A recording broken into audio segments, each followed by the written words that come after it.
Okay so welcome back friends. So last point हम लोग क्या डिस्कशन कर रहे थे? हम लोग डिस्कशन कर रहे थे ये तो हो गया था, डीएसई हमने शुरू कर लिया था आई थिंक। हाँ, ये किसी स्टूडेंट ने बोला था कि लास्ट वाला पॉइंट एक बार वापस दिखा दो, ट्रस्ट वाला। तो ये ट्रस्ट का है, so kindly note it quick.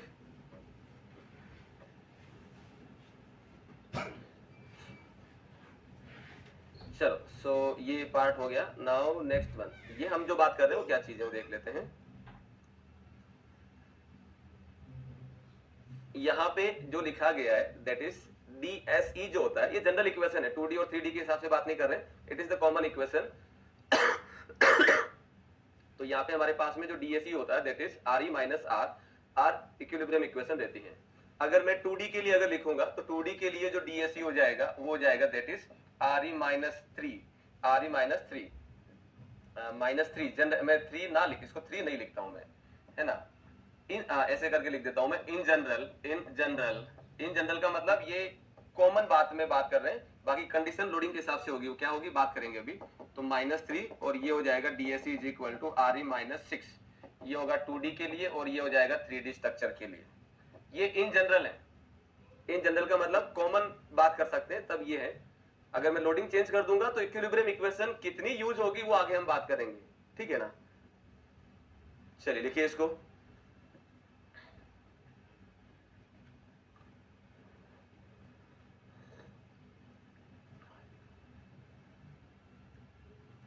तो इसका मतलब क्या हो जाएगा इसका मतलब क्या है वो अगर हम देखें तो सबसे पहले हम लोग यहाँ पे जो है वो सबके लिए लिख लेते हैं। पहले हम बात कर लेते हैं बीम के लिए, पहले हम बात कर लेते हैं बीम के लिए।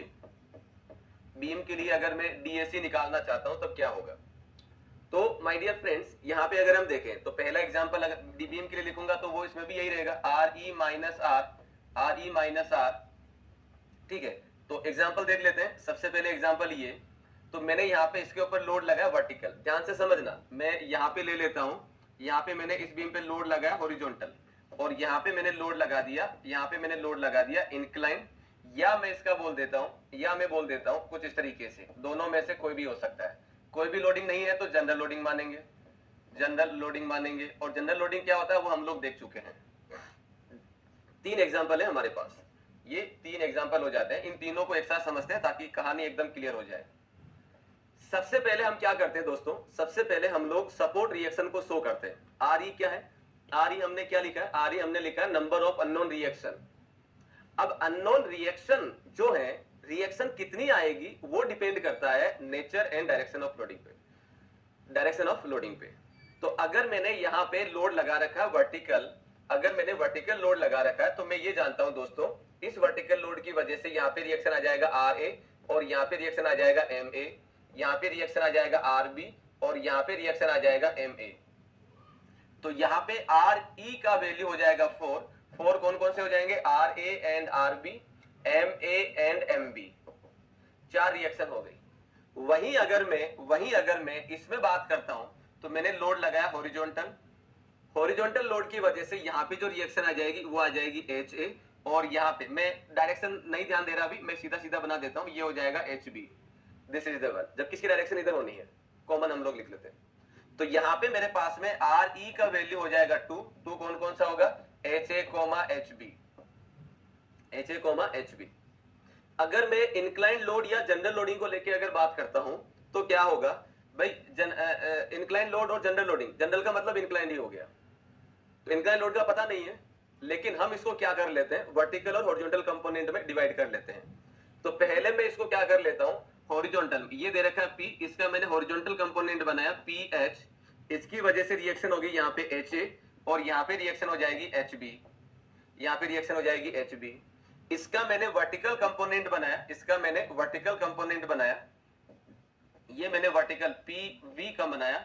इस वर्टिकल की वजह से 2 रिएक्शन आ जाएगी RA, और ये हो जाएगी MA, यहाँ पे हो जाएगा RB, और ये हो जाएगा दैट इज द MB। तो नंबर ऑफ रिएक्शन के लिए अगर हम बात करें तो RE का वैल्यू यहाँ पे हो जाएगा 6।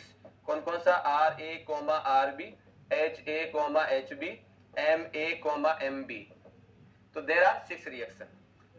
तो टोटल किसी भी बीम पे कितनी रिएक्शन होगी, कितनी रिएक्शन होगी वो डिपेंड कर रहा है लोडिंग पे, हॉरिजॉन्टल है, वर्टिकल है, इंक्लाइंड है या जनरल लोडिंग है। अब यहाँ पे ये तो आर ई का वैल्यू हो गया। अब क्या लिखा है आर, आर को जनरली हमने 3 लिख दिया, जनरली हमने 3 लिख दिया क्योंकि 3 इक्विलिब्रियम इक्वेशन अवेलेबल है, यानी कि अगर मैं इतना सा स्टेटमेंट लिखता हूं तो मेरे हिसाब से ये 3 ठीक है। लेकिन आगे क्या बोल रहा है, that can be use, 3 equilibrium equation available है, उन इक्विलिब्रियम इक्वेशन में से कितना इक्विलिब्रियम इक्वेशन आप इन अननोन्स का वैल्यू निकालने में, यहां पे 4, यहां पे 2, यहां पे 6, इन अननोन का वैल्यू निकालने में यूज कर पा रहे हैं। जितना इक्विलिब्रियम इक्वेशन आप यहां पे अननोन का वैल्यू निकालने में यूज करेंगे, उतनी ही इक्विलिब्रियम इक्वेशन यहां पे काउंट होगी। जिस इक्विलिब्रियम का यूज आप यहां पे नहीं कर पा रहे हैं इन अननोन का वैल्यू निकालने में, तो वो इक्विलिब्रियम इक्वेशन यहां पे काउंट नहीं होगी, चाहे अवेलेबल हो या ना हो, कोई फर्क नहीं पड़ता। जैसे जैसे अगर मैं इनको लेके बात करूं, अगर मैं इनको लेके बात करूं, तो भाई मेरे पास में 3 इक्विलिब्रियम इक्वेशन में से पहली इक्विलिब्रियम इक्वेशन इसके लिए यूज कर लेता हूं summation Fy is equal to 0, दूसरी इसके लिए यूज कर लेता हूं summation Mz is equal to 0, summation Fx equal to 0। सारे लोग आंसर देंगे, सारे लोग आंसर देंगे। समेशन Fx इक्वल टू 0 का यूज क्या आप इन चारों अननोन का वैल्यू में, चारों में से किसी एक अननोन का वैल्यू में किसी तरीके से यूज कर पा रहे हैं क्या? यस और नो? 4 अननोन है, चारों अननोन में से किसी भी अननोन का किसी भी तरीके से जो आपके पास में एक इक्वेशन अवेलेबल है समेशन Fx इक्वल टू 0 का यूज कर पा रहे हैं क्या? If yes then count it, if no then don't count. Simple सी बात। क्या यूज होगा यहां पे? तो आप आंसर दो पहले। तो my dear friends, summation Fx equal to 0 का यूज यहां पे किसी भी हाल में किसी भी तरीके से नहीं होगा, सो काउंट भी नहीं होगी। तो यहां पे r का जो वैल्यू होगा वो r का वैल्यू होगा 2, और 2 कौन से? ये वाले। अब आते हैं यहां पे r का वैल्यू कितना? तो भाई 2 अननोन है, 2 अननोन है, इसके लिए हम क्या करें? 2 अननोन के लिए हमारे पास में जो इक्वेशन यूज कर सकते हैं वो कर सकते हैं समेशन Fx इक्वल टू 0। क्या समेशन Fy और Mz दो इक्विलिब्रियम इक्वेशन है, क्या उन दोनों का यूज किसी भी तरीके से किसी भी मोड में आप यूज कर सकते हैं इन दो अननोन का वैल्यू निकालने में? आंसर होगा नहीं। वाई नहीं? अरे सर वो तो वर्टिकल लोडिंग के रेस्पेक्ट में आती है, या तो हॉरिजॉन्टल लोड को लेके बात कर रहे हैं। तो आंसर होगा नो, Fy और Mz का यूज नहीं होगा। नहीं होगा तो यहां पे काउंट होगी 1, और 1 कौन सी हो जाएगी? ये वाली। अगर मैं लास्ट वाले के लिए बात करूं, अगर मैं इसके लिए बात करता हूं तो क्या कहानी होगी? इसके लिए अगर हम देखें तो इसके लिए क्या हो जाएगा?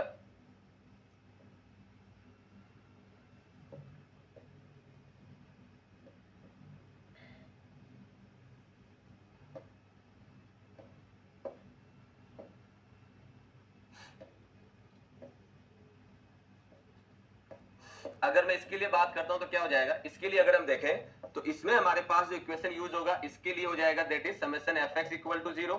इसके लिए अरे नहीं उल्टा लिख दिया।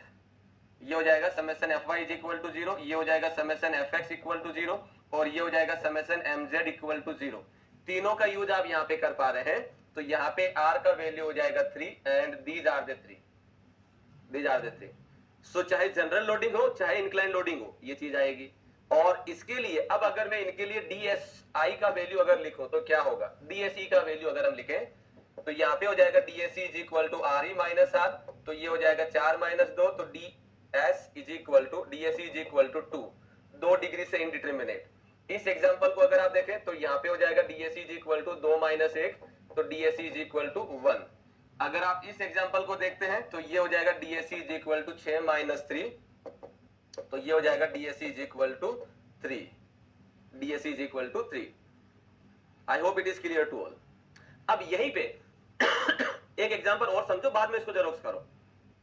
एक एग्जांपल और समझो, बाद में जेरोक्स करो।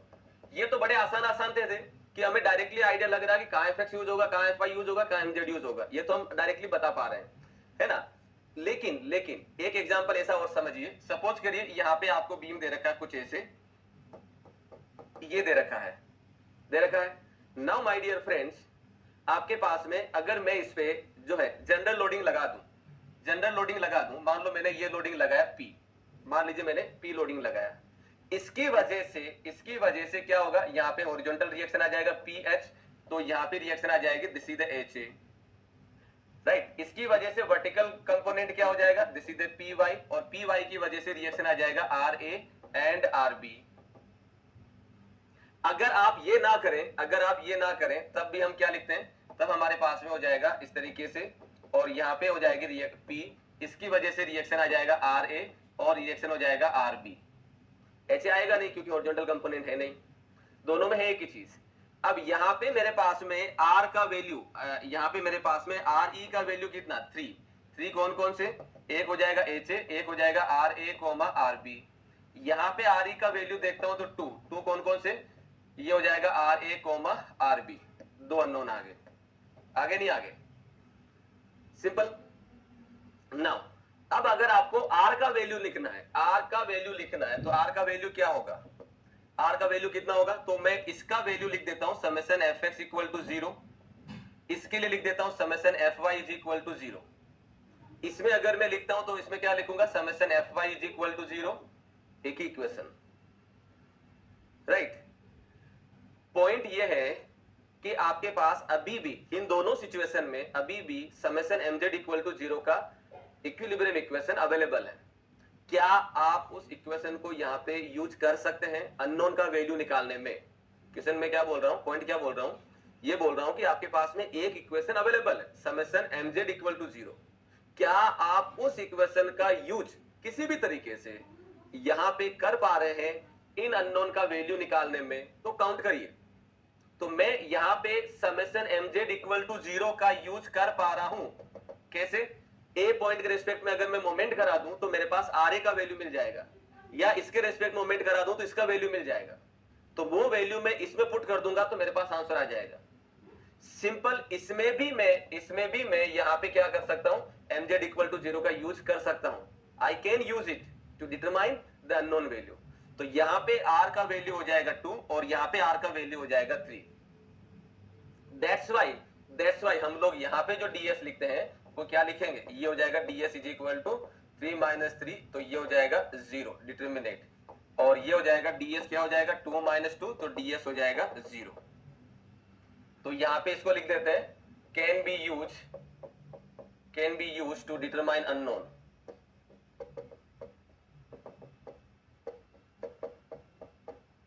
इसलिए इसको मैं काउंट कर रहा हूं, बाकी में नहीं कर पा रहे थे तो वो काउंट नहीं कर पा रहे हैं, क्लियर।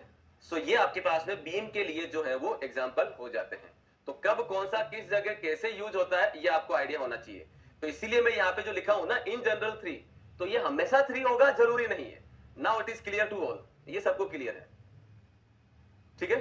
चलिए, तो ये बीम के लिए डीएसी होता है, तो आपको ध्यान रखना है, लिखो उसको।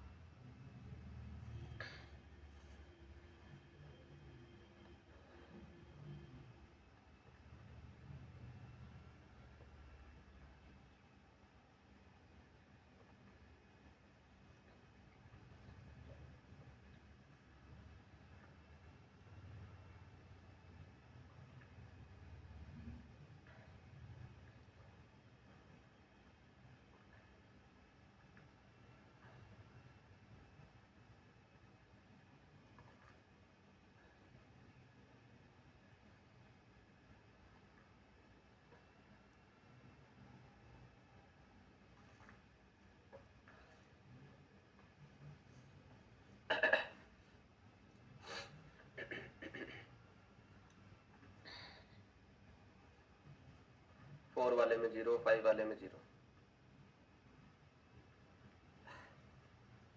विशाल, बट रोलर एंड हिज तो मोमेंट अलाउड कर गलत बोल रहे भाई, मोमेंट अलाउ कहां कर रहे हैं, रोटेशन अलाउ कर रहे हैं माय डियर, रोटेशन अलाउ कर रहे हैं। तो रोटेशन अलाउ कर रहे हैं तो वहां पे जो है बेंडिंग मोमेंट 0 होता है। विशाल, बेंडिंग मोमेंट अलग अलग है।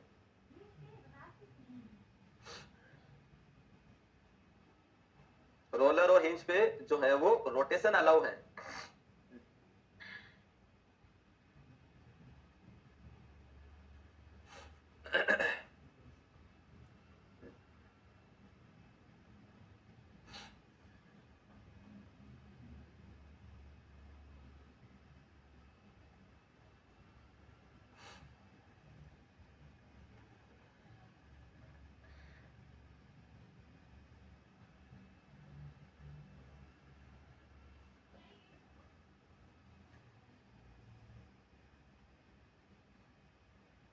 पूनम, पूनम आपको एक काम करना होगा, जो क्लासेस चल रही है उसका वीडियो सुन लीजिए। अगर आप अभी आए तो ऑब्वियसली बात है आपका लास्ट वाला छूट गया है ना। आप यहाँ से भी सीख सकते हैं, जो पोर्शन हुआ है उसका इसमें अभी कोई यूज नहीं है, मैं इसको दोबारा समझा देता हूँ, है ना। ये तो आप समझ सकते हैं खैर आसानी से, तो ये लिख लेने दो पहले, मैं इसको रिवाइज कर दूंगा। बट वीडियो सुन लीजिए, अगर कोई डाउट रहता है तो आप डिस्कशन कर लीजिए।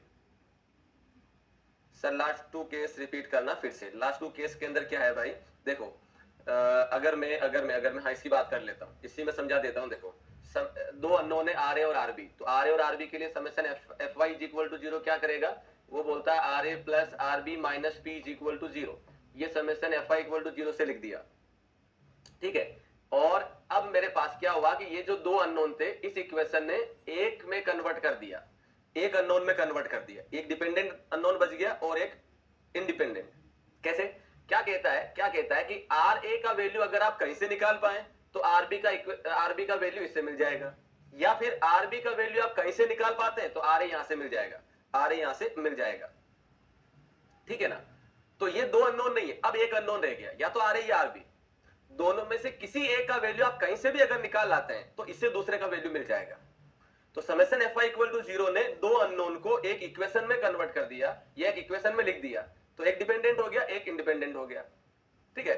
अब मेरे पास में समेशन mz इक्वल टू 0 का यूज करूं मैं, तो ये हो जाएगा l/2 पे मान लेता हूं, दिस इज a और b, तो समेशन mb इक्वल टू 0 कर लेता हूं, तो क्या हो जाएगा, ये हो जाएगा ra into L minus P into l/2 is equal to 0, तो ra का वैल्यू हो जाएगा p/2। mz इक्वल टू 0 का यूज कर पा रहा हूं मैं, तो यहां से ra का वैल्यू मिल गया p/2, तो इस इक्वेशन का यूज हो गया ना इन अननोन का वैल्यू निकालने में, तो यूज हो गया, तो हम लोग इसको लिख रहे हैं और वही चीज मैंने लिखा है, ठीक है। सो दैट्स व्हाई हम लोग इसको लिख पा रहे हैं, और एक्सप्लेनेशन अगर आप इसमें देखेंगे तो ये एक्सप्लेनेशन हो गया ऊपर। चलिए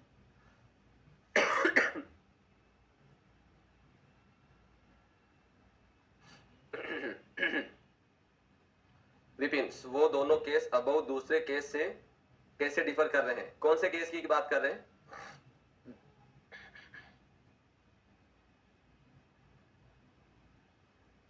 अच्छा कैसे डिफर कर रहे हैं, ये तो क्लियर हो गया, यहाँ पे mz इक्वल टू 0 का यूज कर रहा हूं, कैसे डिफर कर रहे हैं, तो यहाँ पे हम लोग बोल दिए कि यहाँ पे fx इक्वल टू 0 का यूज किसी तरीके से नहीं कर पा रहे, यहाँ पे fy और mz नहीं कर पा रहे, यहाँ तो सब कुछ है, तो यहाँ तो हमें क्लियरली आइडिया दिख रहा है कि भाई हम यूज नहीं कर पा रहे क्योंकि किसी तरह का सीन दिखता नहीं है। तो ऐसा कोई एग्जाम्पल भी होना चाहिए ना जिसमें हम लोग यूज कर पा रहे हैं किसी और मोड में, तो दैट्स व्हाई ये एग्जाम्पल ये दिखाया गया है विपिन।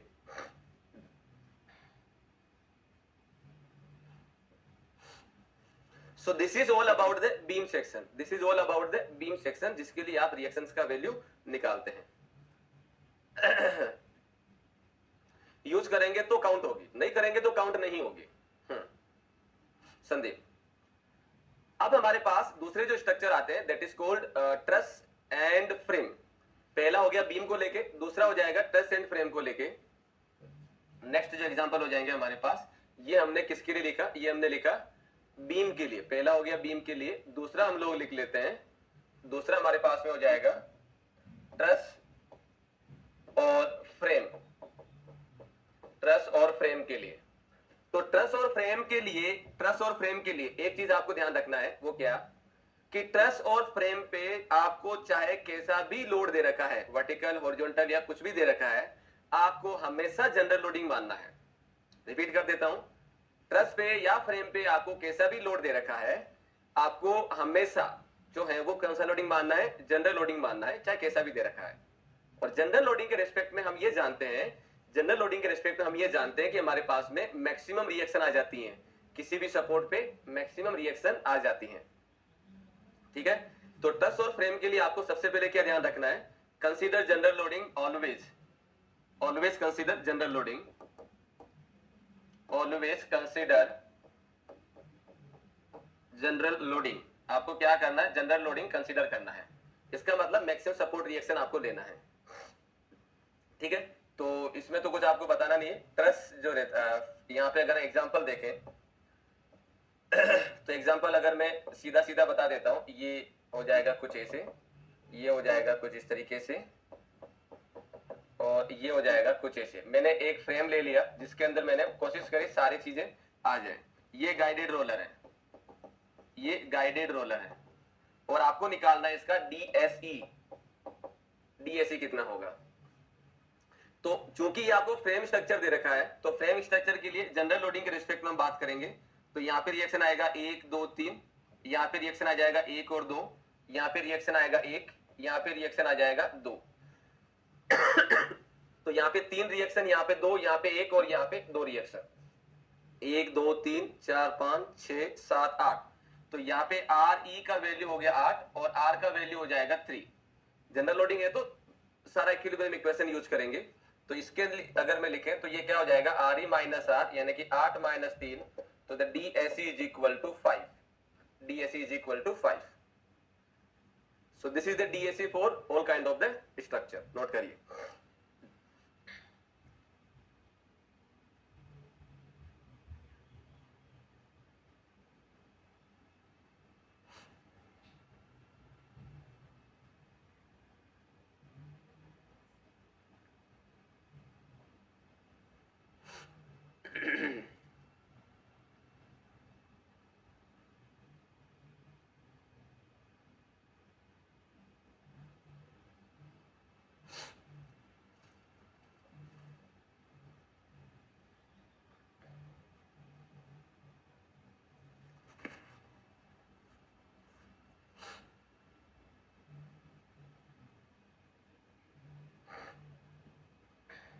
चलो, so this is all about the external indeterminacy. वो सारी चीज इसमें खत्म होती है। अब हम बात कर रहे हैं इंटरनल इनडिटरमिनेसी को लेके। नेक्स्ट हो जाएगा internal इनडिटरमिनेसी।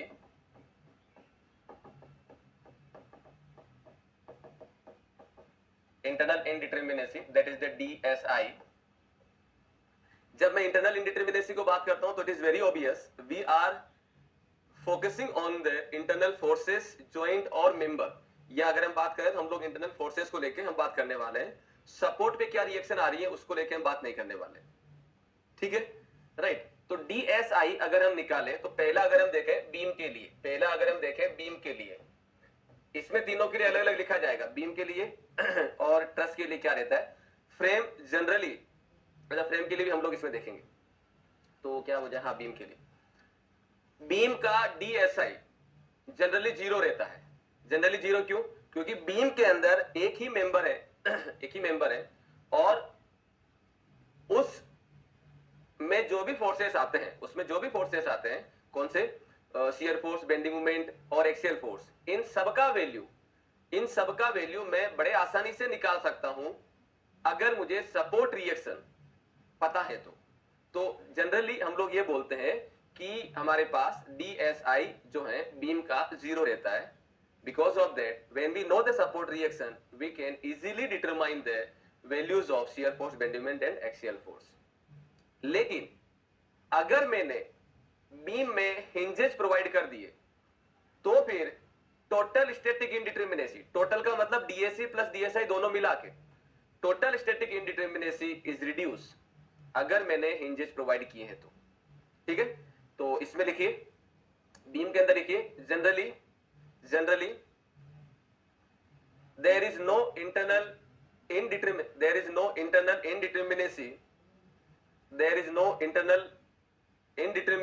for the beam.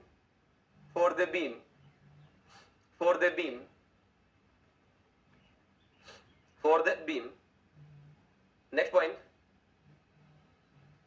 because if we know the support reaction, then the values of shear force, bending moment, axial force can be determined. When we know the values of shear force, when we know the values of reaction, then we can determine the shear force, axial force and bending moment. Next point, if internal joints are provided,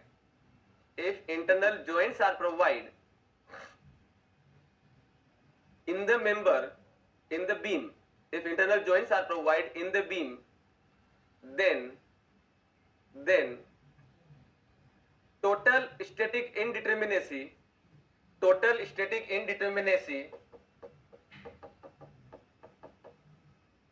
bracket में लिखिए ds is equal to DSC plus DSI।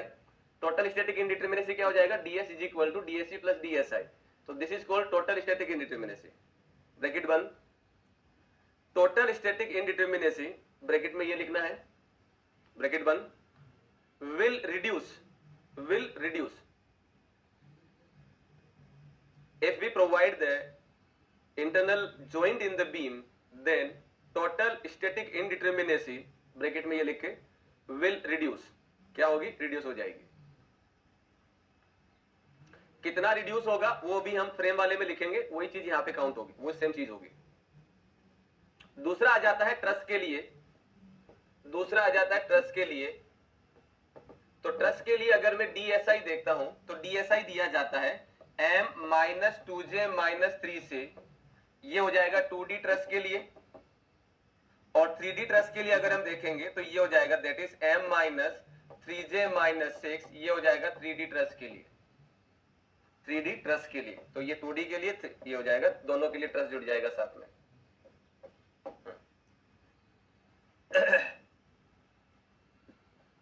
तो truss के लिए अगर आपको DSI निकालना है तो DSI हो जाएगा M-2J-3 2D ट्रस के लिए, और ये -2D मत लिख लेना कि सर ने ऐसा लिखा था तो ये हो गया।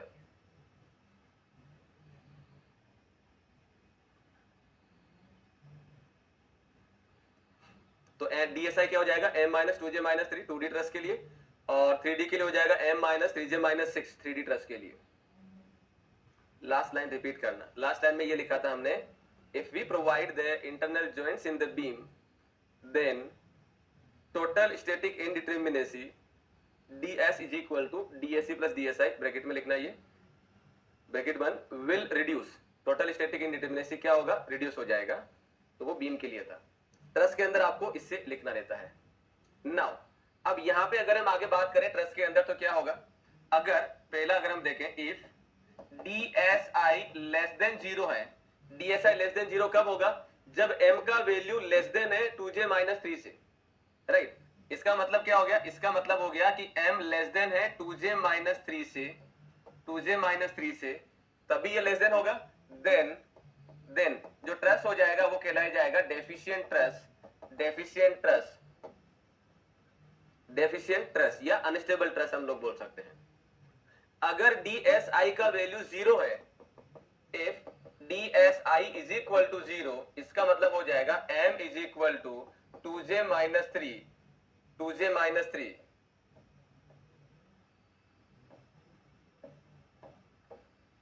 तब उस केस में क्या हो जाएगा, देन ये हो जाएगा डिटरमिनेट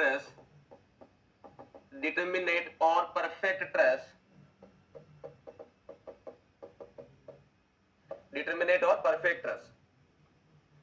अगर DSI का वैल्यू ग्रेटर देन 0 है, इफ DSI ग्रेटर देन 0 है, यानी कि m का वैल्यू ज्यादा है 2J-3 से, देन ये हो जाएगा इनडिटरमिनेट और रिडंडेंट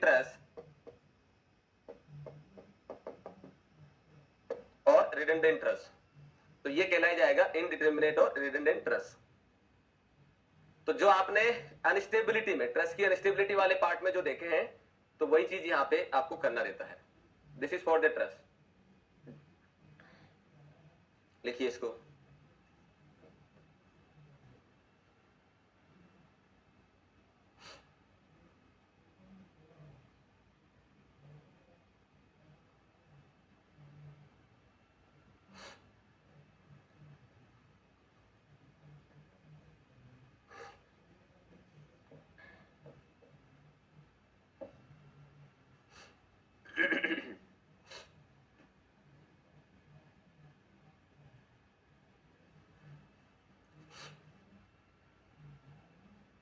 अगर इसका एग्जांपल देखा जाए तो क्या हो जाएगा, इसका एग्जांपल अगर हम देखें तो ये हो जाएगा कुछ ऐसे, लुक एट दिस। ऐसा एक प्रॉब्लम हमने जो है पहले कर रखा है, ऐसा कुछ आपको दे रखा है, हियर इट इज, और ये आपको दे रखा है इस तरीके से। इसका आपको DSI पूछा गया है, DSI कितना होगा। तो DSI के बारे में आपको पता है M-2J-3 को लेके आपको बात करनी है। तो M और J काउंट करो, पुट करो और बताओ कितना होगा।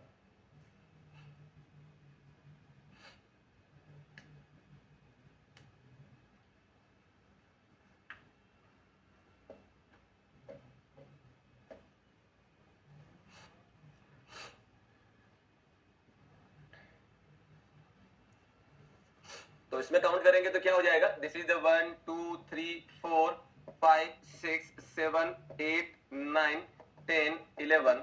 तो m का वैल्यू हो गया हमारे पास में 11 माइनस 2 इंटू जे का वैल्यू कितना हो गया, जे का हो गया 1 2 3 4 5 6। तो ये हो जाएगा 6 माइनस 3, तो ये कितना हो जाएगा 12 माइनस 3 9, 11 माइनस 9 यानी कि 2। तो DSI हो जाएगा इसका 2, यानी कि indeterminate by 2 degree.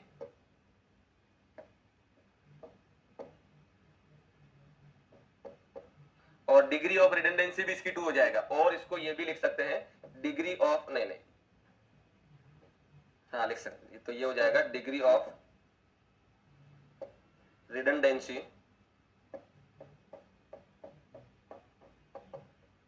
That is also that 2, degree of redundancy 2 हो जाएगा।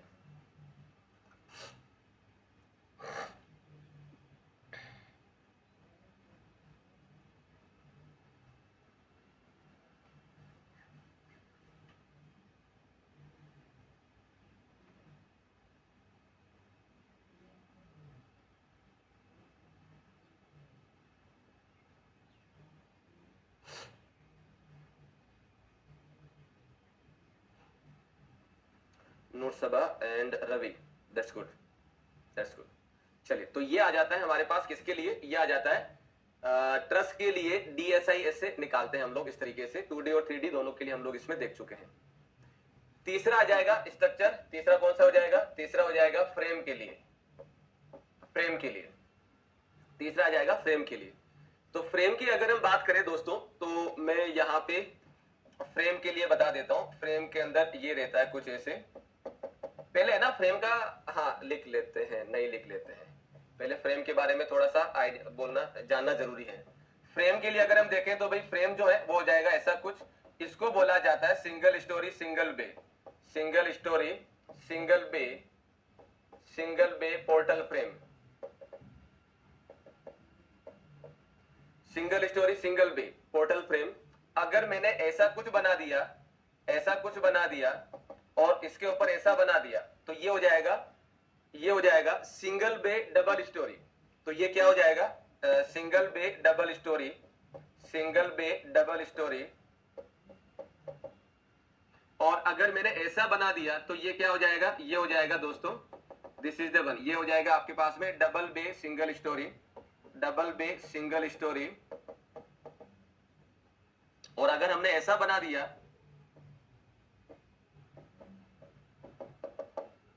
तो ये हो जाएगा डबल बे डबल स्टोरी, डबल बे डबल स्टोरी। ये नोमेनकल्चर ध्यान रखना है, ठीक है ना। ये single bay single story, right, JEN में क्वेश्चन आ रखा है इसको लेके, राइट। फ्रेम पे सपोर्ट जो रहते हैं, फ्रेम पे सपोर्ट कुछ भी हो सकते हैं, सपोर्ट एनी कुछ भी लग सकता है। एनी का मतलब, सपोर्ट का मतलब नीचे जो लगा है, ये फिक्स हो सकता है, हिंज हो सकता है, रोलर हो सकता है, गाइडेड रोलर हो सकता है, एनी कुछ भी हो सकता है।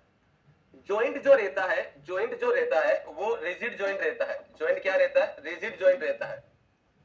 जब तक आपको कुछ नहीं बोला जाता तब तक आप फ्रेम पे जो जॉइंट मानेंगे वो रिजिड जॉइंट मानेंगे। और रिजिड के बारे में मैं लिखवा चुका हूं आपको क्या रहता है, ठीक है। अगर ऐसा है, अगर ऐसा है तो हम लोग जब फ्रेम को लेके DSI लिखेंगे तो DSI जो दिया जाएगा फ्रेम के लिए वो क्या दिया जाएगा, ये आपके पास में फ्रेम बना हुआ है, तो फ्रेम के लिए दिया जाएगा DSI इज इक्वल टू, ये लिखने के बाद में आपको लिखना है ये DSI। DSI क्या हो जाएगा, DSI दिया जाता है that is 3 into C 2D frame के लिए, 2D फ्रेम के लिए। और 3D फ्रेम के लिए हो जाएगा दैट इज 6C, और ये हो जाएगा 3D फ्रेम के लिए, राइट। C यहाँ पे हो जाएगा number of close loop, number of closed loop, this is called closed loop, this is called closed loop, ये हो जाएगा closed loop। ये closed loop नहीं, ये open है यहां से, तो ये closed loop में नहीं आएगा, ठीक है।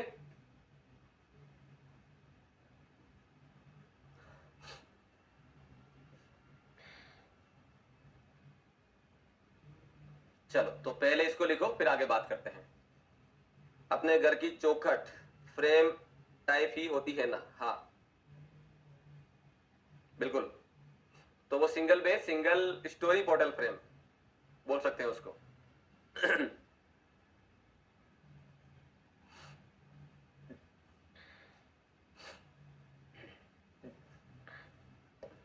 तो यहां पे मैं एक में बना देता हूं, ये रिजिड जॉइंटेड हो गया, ये क्या हो गया, रिजिड जॉइंट, ये रिजिड जॉइंट है, और ये सपोर्ट कहलाते हैं, ये सपोर्ट कहलाते हैं। तो दोनों आपको कंफ्यूज नहीं होना, जॉइंट मेंबर के अंदर की बात कर रहे हैं और सपोर्ट जो है वो नीचे दिया जा रहा है। एसएससी जेईएन में ये बोला गया कि डबल बे डबल स्टोरी पोर्टल फ्रेम का डीएसआई कितना होता है, डीएसआई कितना हो जाएगा डबल बे डबल स्टोरी का?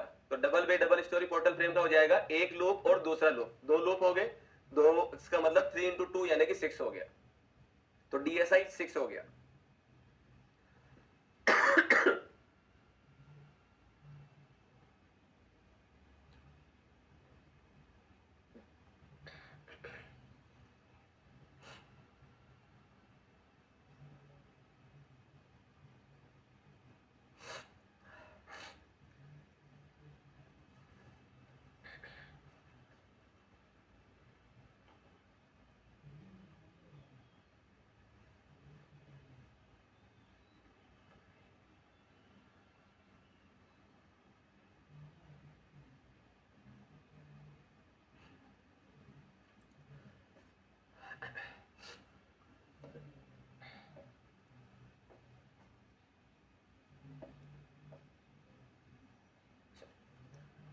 तो अगर फ्रेम में आपको कुछ नहीं बोला जाता है तब जॉइंट रिजिड जॉइंटेड होते हैं एंड सपोर्ट जो है वो कुछ भी हो सकता है, राइट। तब उस केस में जो दिया जाएगा, क्या दिया जाएगा, डीएसआई दिया जाएगा 3 into C के द्वारा, C यहाँ पे क्लोज लूप होता है। अब अगर मैं ज्वाइंट को हाइब्रिड कर देता हूं, हाइब्रिड का मतलब जो ओरिजिनल नेचर है उससे हटके कुछ कर देता हूं। हटके करने का मतलब हाइब्रिड जो किया जाता है, ज्वाइंट हाइब्रिड होगा या तो हिंज लगेगा या फिर रिजिड, रिजिड तो खुद ही है, तो मैं उसको हाइब्रिड करना तो क्या करूंगा, पिन लगा दूंगा, ठीक है ना। तो अगर मैंने ज्वाइंट को हाइब्रिड किया, मैंने ज्वाइंट को अगर मैं हाइब्रिड करूंगा तो हाइब्रिड किया जाता है, hybrid by provide internal hinge, provide hinge, ठीक है। तो ज्वाइंट को हम हाइब्रिड कर सकते हैं हिंज प्रोवाइड करके, यानी कि रिजिड की जगह हम लोग हिंज मान लेंगे। मेंबर को अगर मैं हाइब्रिड करता हूं तो मेंबर जो हाइब्रिड होगा by providing either hinge, by providing hinge और रोलर, हिंज और रोलर, तो दोनों में से किसी के द्वारा भी आप लगा के कर सकते हैं, राइट। चलिए, तो मेंबर को और ज्वाइंट को हाइब्रिड अगर मैं करता हूं तो हाइब्रिड हम लोग इसके द्वारा कर सकते हैं। अब जैसे नोट 1 की बात कर रहा हूं, नोट 1 की अगर मैं बात करता हूं तो क्या होगा, नोट 1 अगर मान लो मैंने ज्वाइंट को हाइब्रिड किया, ज्वाइंट को मैंने हाइब्रिड किया, तब क्या होगा, तो ये भी लिखना नहीं है, ये इसके बाद में लिखना है।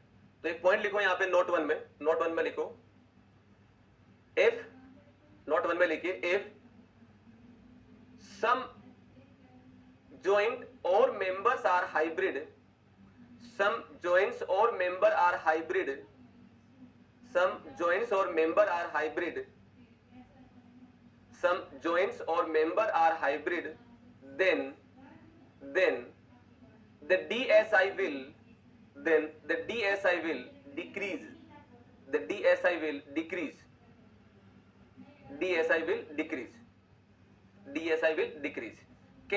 कैसे? तो यहाँ पे अगर हम बात करें दोस्तों, तो ये मैंने यहाँ पे एक फ्रेम लिया, लुक एट दिस, ये फ्रेम लिया और ये मैंने यहाँ पे इस तरीके से लिया। तो यहाँ पे अगर मैं DSI लिखूंगा तो DSI कितना आ रहा है, ये आ जाएगा 3 into C, सी यानी कि क्लोज लूप, तो यहाँ पे क्लोज लूप कौन सा बना, ये वाला क्लोज लूप बन रहा है, तो एक ही हो गया यहाँ पे।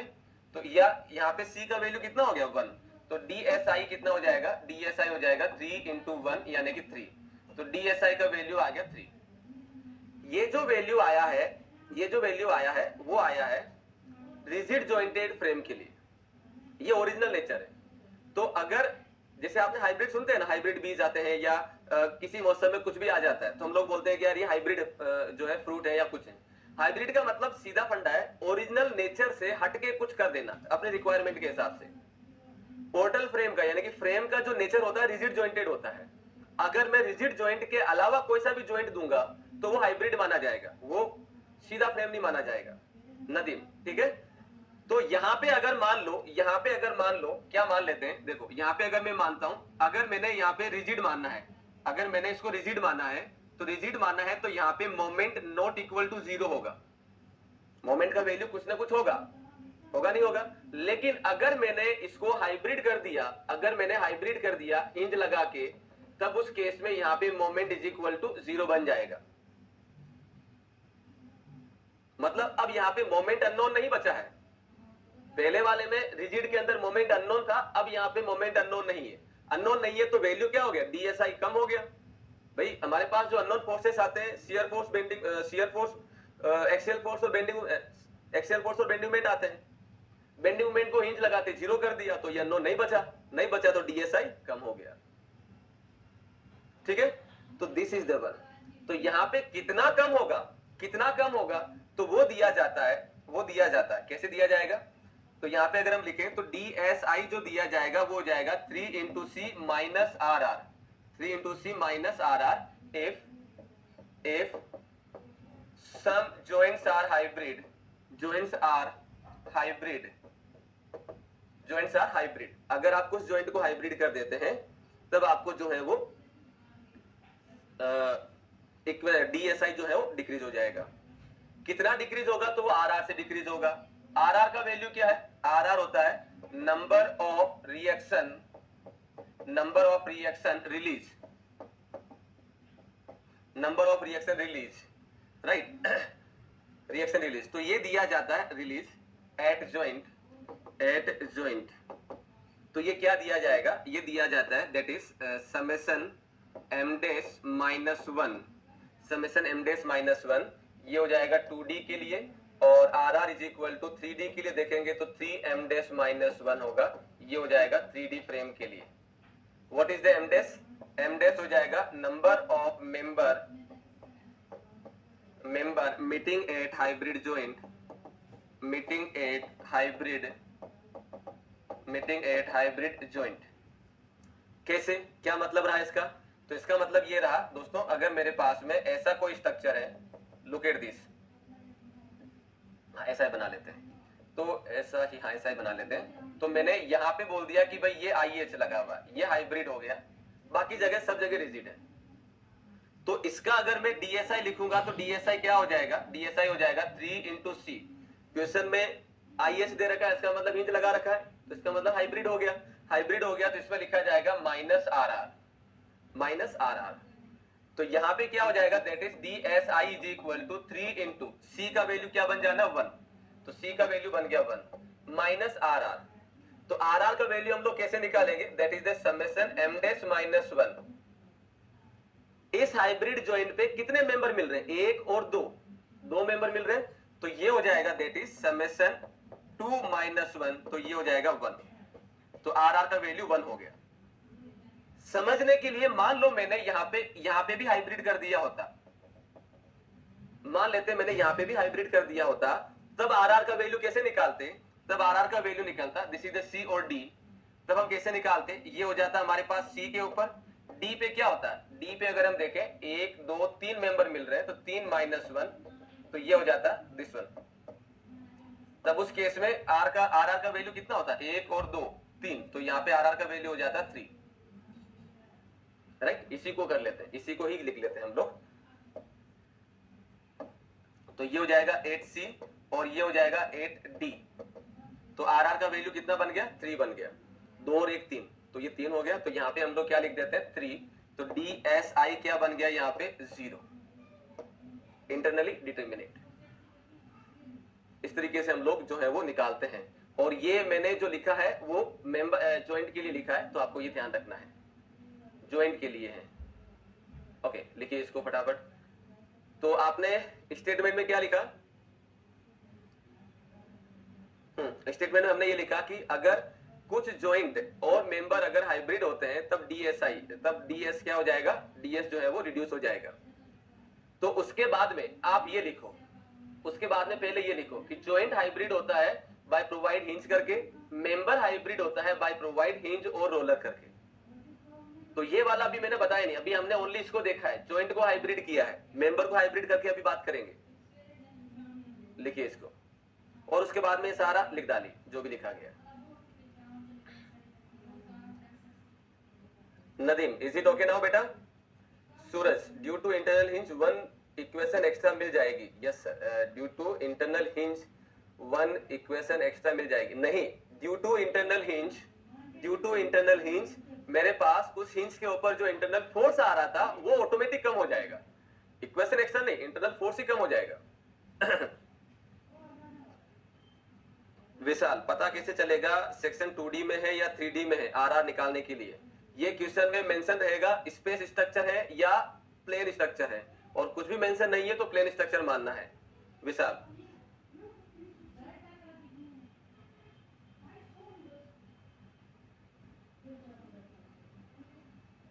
ठीक है। इसमें आपको क्या लिखना है ये मत लिखिएगा, क्योंकि इसको लिखने से कहानी ये हटा दीजिए।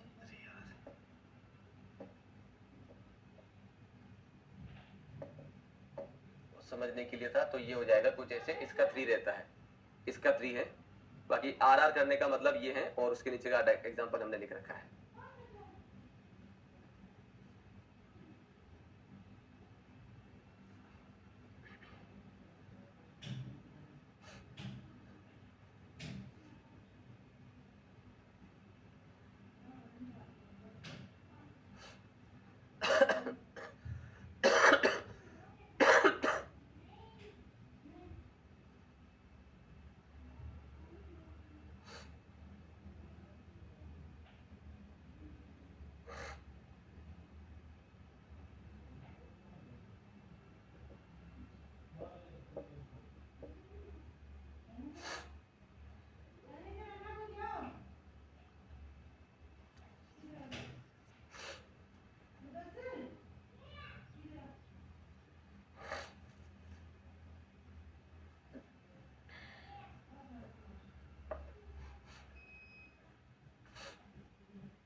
चलिए, तो लिख लिया होगा सबने ये।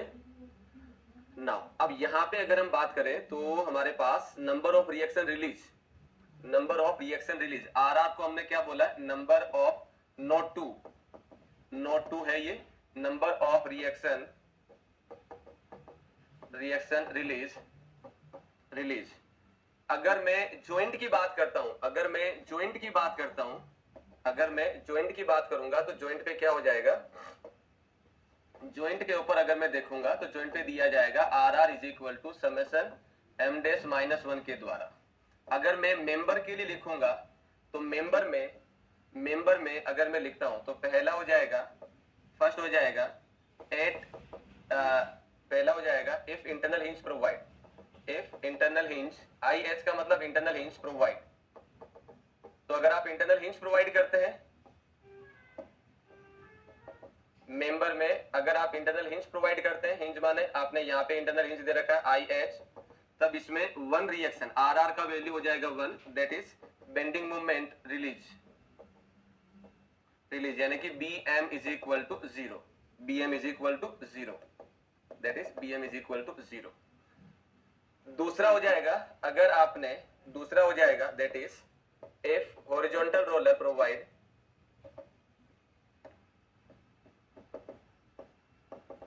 If horizontal roller provide horizontal roller provide करने का मतलब हो गया, लुक एट दिस, यहाँ पे आप जो रोलर दे रहे हैं वो रोलर देंगे कुछ ऐसे, इस तरीके से। तो अगर आपने हॉरिजॉन्टल रोलर कुछ ऐसे दिया है तो यहाँ पे आर आर का जो वैल्यू होगा वो आर आर का वैल्यू हो जाएगा 2। कौन सा होगा, axial force and bending movement release.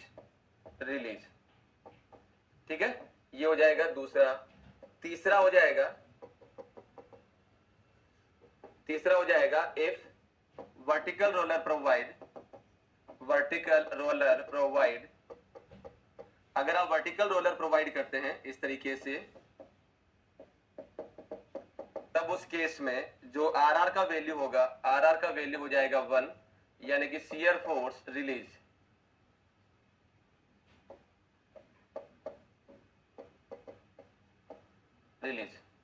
तो ये मेंबर को अगर आप हाइब्रिड कर रहे हैं इंटरनल इंच के द्वारा, तब जो है वो एक रिएक्शन बेंडिंग मोमेंट रिलीज हो जाएगा, और अगर आप हॉरिजॉन्टल रोलर देते हैं तो 2 रिएक्शन रिलीज होगी, वर्टिकल रोलर देते हैं तो 1 रिएक्शन रिलीज होगा। ठीक है, चलिए, तो ये जो है आप इस तरीके से मेंबर में जो भी रिएक्शन आती है वो करते हैं। This is the note 2।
So this is the internal indeterminacy. Total static indeterminacy की अगर हम बात करें, total static indeterminacy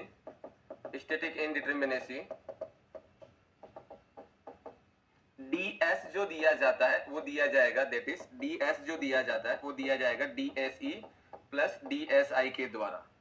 total static indeterminacy जो दी जाती है that is dse plus dsi के द्वारा। dse re माइनस आर और dsi जो है वो सबका अलग अलग है। अब या तो हम इसके द्वारा वैल्यू निकाल सकते हैं, या फिर हम लोग डायरेक्ट फॉर्मूलेशन से भी डायरेक्टली हम टोटल स्टैटिक इंडिटरमिनेसी निकाल सकते हैं। तो फॉर्मूले आपको ध्यान रखने हैं, है ना। तो वे फॉर्मूले में यहाँ पे आपको बता देता हूं, उससे डायरेक्ट आपको ds मिल जाएगा, तो ये हो जाएगा, नोट फॉर करके लिख लो या नोट करके लिख लो, डायरेक्ट अप्रोच फॉर ds। अब देखो, अगर मैं ds लिख रहा हूं तो ds का मतलब टोटल स्टैटिक इंडिटरमिनेसी, dse लिख रहा हूं इसका मतलब एक्सटर्नल स्टैटिक इंडिटरमिनेसी, और dsi लिख रहा हूं तो इंटरनल स्टैटिक इंडिटरमिनेसी। तो ये ध्यान रखना है। तो इसमें हो जाएगा हमारे पास डायरेक्ट अप्रोच, यानी कि फॉर्मूलेशन अगर हम देखें तो पहला हो जाएगा हमारे पास दैट इज द ट्रस के लिए। तो फर्स्ट हो जाएगा ट्रस के लिए,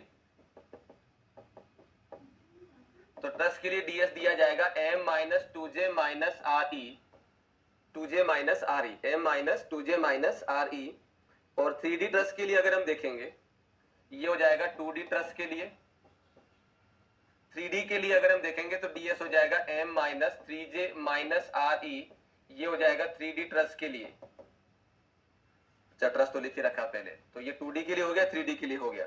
यहाँ पे re जो है नंबर ऑफ अननोन रिएक्शन है, number of unknown reaction, equilibrium मत मान लेना, नंबर ऑफ अननोन रिएक्शन। बाकी m और j के बारे में आपको पता है।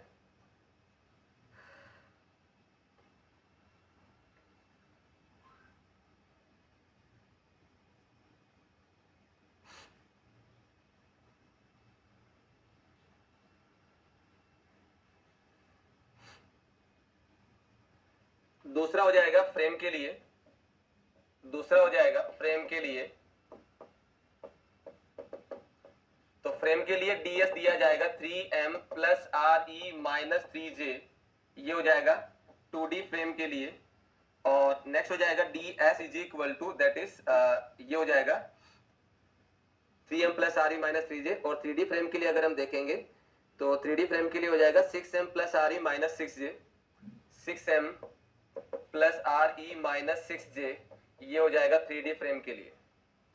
जब मैंने कुछ नहीं लिखा है, जब मैंने कुछ नहीं लिखा है, इसका मतलब फ्रेम रिजिड जॉइंटेड है और मेंबर नॉर्मल है, मतलब हाइब्रिड नहीं किया गया है, राइट। तो फ्रेम क्या हो जाएगी, इसके अंदर क्या हो जाएगा, frame rigid jointed, frame rigid jointed है। अगर आप इसमें हाइब्रिड कर देते हैं, अगर आप हाइब्रिड कर देते हैं, हाइब्रिड करने का मतलब क्या हो गया, जॉइंट पे आपने रिजिड हटा के पिन कर दिया और मेंबर में आपने हिंज रोलर और वर्टिकल हॉरिजॉन्टल रोलर लगा दिया, तब उस केस में इन दोनों के साथ आर टर्म्स भी काउंट हो जाएगा। इन दोनों के साथ क्या हो जाएगा, आर टर्म्स जो है वो काउंट हो जाना है। तो ये हो जाएगा case 1, if some joints or member hybrid, then क्या होगा, then हो जाएगा ds is equal to 3m plus R E minus 3j minus R R, और ये हो जाएगा ds is equal to 6m plus R E minus 6j minus R R, ये हो जाएगा 2D फ्रेम के लिए, और ये हो जाएगा 3D फ्रेम के लिए। इन फॉर्मुलेशन से आप डायरेक्टली वैल्यू निकाल सकते हैं ds का, दोनों से सोल्व कर सकते हैं, कोई इशू नहीं है। मैं अभी एक दो प्रॉब्लम करवा देता हूं, नॉर्मल से भी और इससे भी आंसर सेम आना है, कोई अलग नहीं आना है, नोट करो।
लिखिए,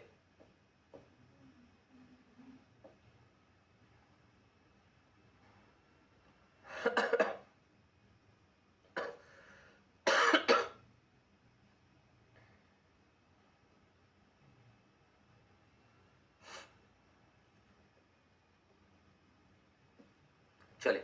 तो अगर इसके एग्जांपल की अगर हम बात करें तो एग्जांपल में क्या हो जाएगा, दोनों मेथड से कर लेंगे। यहाँ पे आपको दे रखा है this is the one, and यहाँ पे एक ट्रस है, हियर इज द ट्रस। जब कुछ नहीं बोला गया तो 2D ट्रस मानेंगे, इट इज वेरी ऑब्वियस। तो ये ट्रस हो गया, इसमें आपको ds निकालना है, ds निकालना है, और दोनों मेथड से निकालना है। मतलब पहला हमने जो होता है DSE प्लस DSI से, और दूसरा हमने फॉर्मुलेशन से निकालना है, राइट। तो ये आपको जो है वो दिया है।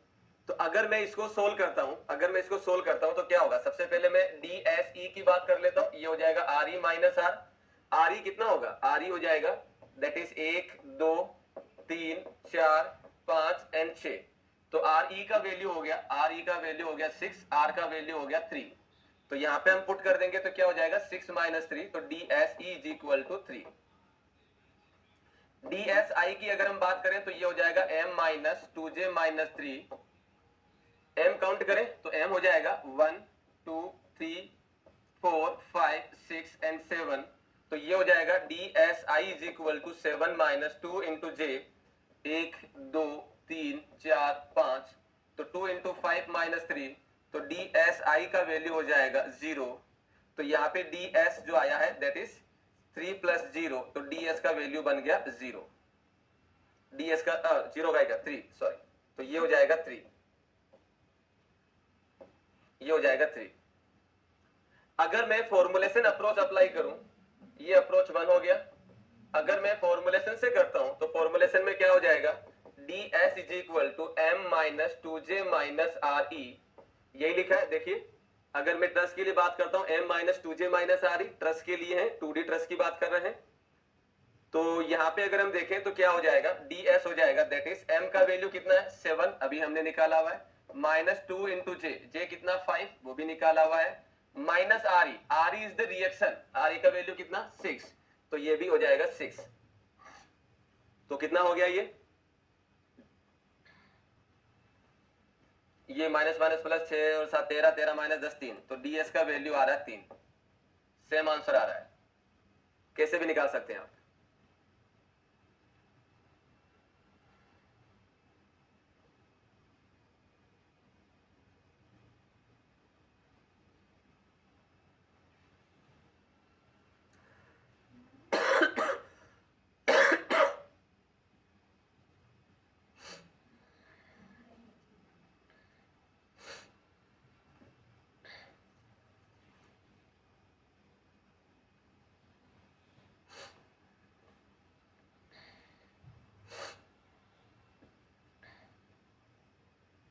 चलिए तो ये ट्रस्ट के लिए हो गया।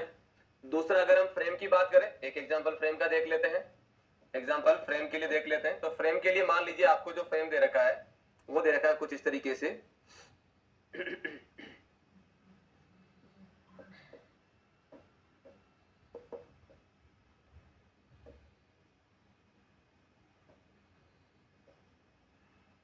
दिस इज IH और इसमें आपको जो दे रखा है दैट इज दिस वन, ये IH दे रखा है। आपको बताना है इसका टोटल ds कितना होगा। तो सबसे पहले हम लोग इसको सोल्व करेंगे अपने ही मेथड से, जो पहला हमारे पास अप्रोच रहा है।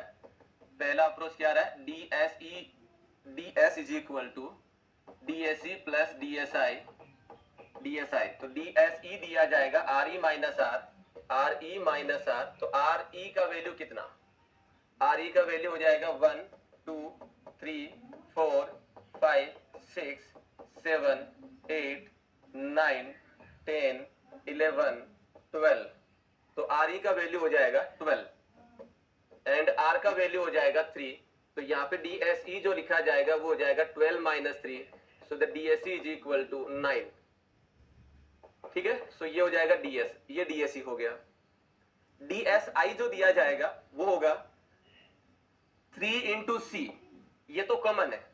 अब मैं RR इसमें लिखूंगा या नहीं लिखूंगा वो आप डायग्राम को देखो, फ्रेम का जो डायग्राम दे रखा है उसमें अगर कोई इंटरनली ज्वाइंट दे रखा है, चाहे वो रोलर की फॉर्म में हो या हिंज की फॉर्म में हो, तो माइनस RR लिखो, अदरवाइज जरूरी नहीं है।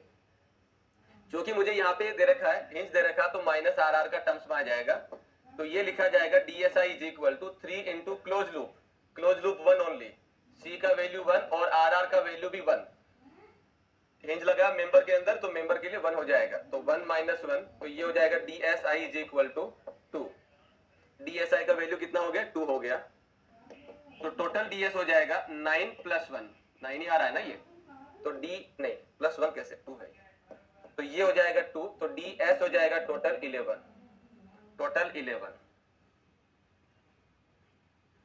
राइट। अब अगर हम फॉर्मुलेशन से देखें तो फॉर्मुलेशन में क्या होगा, सेकेंड अप्रोच की अगर हम बात करें तो फॉर्मुलेशन क्या हो जाएगा, ds is equal to 3m plus re minus 3j minus rr, यही लिखा है देखो, मेंबर हाइब्रिड है 3m plus re minus 3j minus rr, और यही हमने यहाँ पे लिखा है 3m plus re minus 3j minus rr, तो यहाँ पे हो जाएगा that is ds is equal to 3 into m। तो m का वैल्यू काउंट करके बताइए कितना होगा इसमें,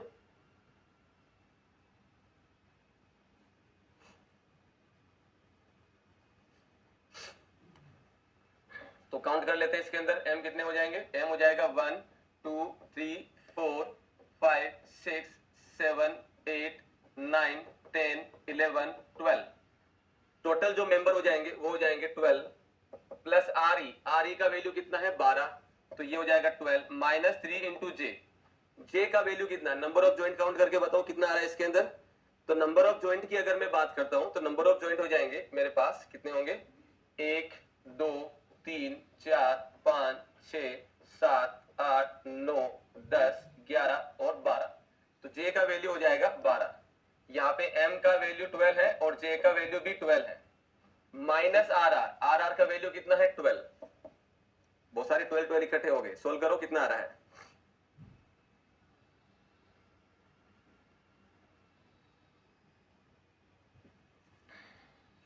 तो ये तो कैंसिल आउट हो गया, अरे आर का वैल्यू 12 नहीं, आर का वैल्यू हो जाएगा 1, तो ये हो जाएगा ds is equal to 11, R का वैल्यू तो 1 ही है ना, तो 1 लिख दिया, राइट।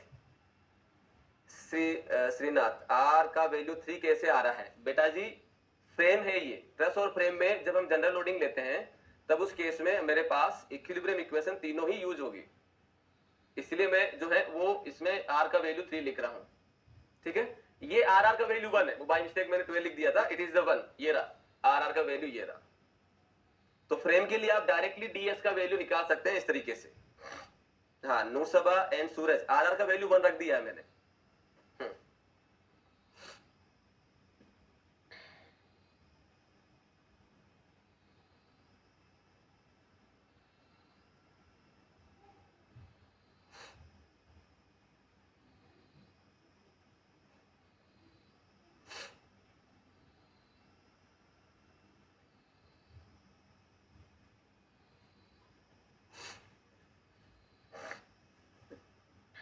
चलो, तो ये तो हो गया बीम फ्रेम के लिए। अब हम क्या करें, बीम के लिए भी देख लेते हैं जरा एक एग्जांपल, क्योंकि एग्जाम में तो कुछ भी आ सकता है, तो एक एग्जांपल बीम के लिए देख लेते हैं। तो बीम के लिए अगर हम देखें तो ये हो जाएगा हिंज, ये हो जाएगा रोलर, एंड ये हो जाएगा रोलर, एंड यहाँ पे हो जाएगा दैट इज द फिक्स, और यहाँ मैंने दे रखा है हिंज IH दे रखा है, आपको ds बताना है इसका कितना होगा। दोनों मेथड से, फॉर्मुलेशन से इंटरनल हिंज आ रहा है, हाँ बेटा है, इंटरनल हिंज की वजह से आर का वैल्यू 1 है, राइट। चलो, तो ये हो जाएगा बीम को लेके, बीम में हिंज लगा रखा एंड दिस वन, दोनों मेथड से करना है, दोनों मेथड से करना है। तो क्या हो जाएगा इसमें अगर हम देखें तो DSE हो जाएगा RE माइनस आर ई के लिए अगर हम देखें तो 1 2 3 4 5 6 एंड 7 जनरल लोडिंग मान ले रहे हैं, तो RE का वैल्यू हो गया, RE का वैल्यू हो गया 7, R का वैल्यू हो जाएगा 3, तो दैट D 2 3 4 3 7, तो ये हो जाएगा 7 माइनस 3, तो DSE is equal to 4, DSE equal to 4, ठीक है। अब DSI क्या, तो DSI के लिए अगर हम देखें माय डियर फ्रेंड्स, तो DSI के अंदर अगर आपने जो अगर इंटरनल ज्वाइंट आपने दिए हैं बीम के अंदर, तो DSI जो है इंटरनल ज्वाइंट क्या करेगा, टोटल DS को रिलीज कर देगा, रिड्यूस कर देगा, टोटल DS को क्या कर देगा, रिड्यूस कर देगा। तो मैं अब देखो क्या लिख रहा हूं, मैं ये लिख दे रहा हूं that is DS is equal to RE minus RR, ये वाला आपके पास में एक्सटर्नल इंडिटरमिनेसी जो मैंने निकाला है, माइनस RR इसलिए लिख रहा हूं, क्योंकि इंटरनल ज्वाइंट जो होता है वो टोटल DS को रिड्यूस कर देता है।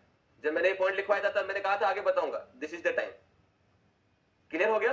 तो DS का फॉर्मूला सीधा इससे कर सकते हैं, तो यहाँ पे ये वाला पार्ट तो हम लोग निकाले हुए, तो इसको मैं वापस लिख देता हूं, 7 माइनस 4 माइनस RR का वैल्यू कितना, तो इस जॉइंट पे 2 कंपोनेंट मिल रहे हैं, तो 2 माइनस 1, तो RR का वैल्यू बन जाएगा 1, तो ये हो जाएगा 1, तो यहाँ पे हो जाएगा DS is equal to 2, total DS कितना हो जाएगा, 2 आ जाएगा। अब अगर मैं इसको फॉर्मुलेशन से करता हूं तो बीम और फ्रेम के लिए फॉर्मूला सेम रहता है, रिपीट कर देता हूं, बीम एंड फ्रेम के लिए फॉर्मूला सेम रहेगा। तो जो आपने ये लिखे हैं यहाँ पे, ये जो लिखा है, ये जो फॉर्मूला लिखा है, ये बीम के लिए भी एप्लीकेबल है, ये बीम के लिए भी एप्लीकेबल है, ठीक है। तो बीम के लिए एप्लीकेबल है, तो क्या हो जाएगा हमारे पास, that is 3m plus RE minus 3j minus RR। तो सेकेंड अप्रोच इसमें देखेंगे तो क्या हो जाएगा, ये पहला अप्रोच हो गया और ये हो जाएगा सेकेंड अप्रोच, तो ds हो जाएगा 3m plus R E minus 3j minus R R. So now put the value, फटाफट पुट करके निकालो।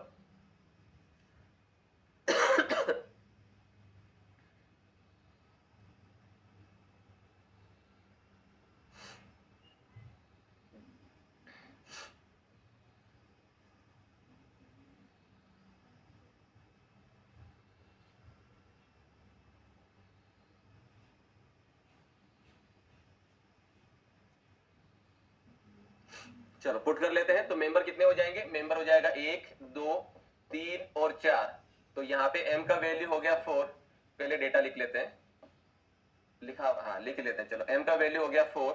ज्वाइंट कितने हो जाएंगे? ज्वाइंट हो जाएंगे मेरे पास 1 2 3। मैं ये डॉट पॉइंट नहीं ये बना रहा हूं, इसका मतलब हम ज्वाइंट काउंट कर रहे हैं। तो ये हो जाएगा 1 2 3 4 5। j का वैल्यू हो जाएगा 5। तो बाकी सारा पता है हमें। तो ये हो जाएगा 3 × 4 प्लस आर ई का वैल्यू कितना है? 7। तो ये हो जाएगा 7 माइनस 3 × j का वैल्यू 5 माइनस आर का वैल्यू 1। तो ये हो जाएगा 1।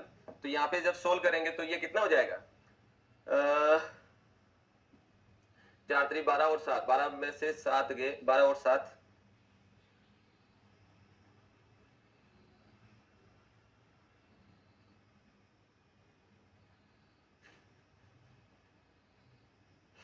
हाँ जी कितना हो रहा है सर? आर की वैल्यू 2 होगी ना, होगी या 1? अरे भाई आर का वैल्यू क्या होगा? आर के लिए अगर मैं देखता हूं तो आर क्या होता है? Summation m dash minus 1। और यहाँ पे 2 मेंबर मिल रहे हैं इस जॉइंट के ऊपर, तो 2 माइनस 1, तो ये 1 हो गया ना। तो वही तो लिखा है। किसका है ये?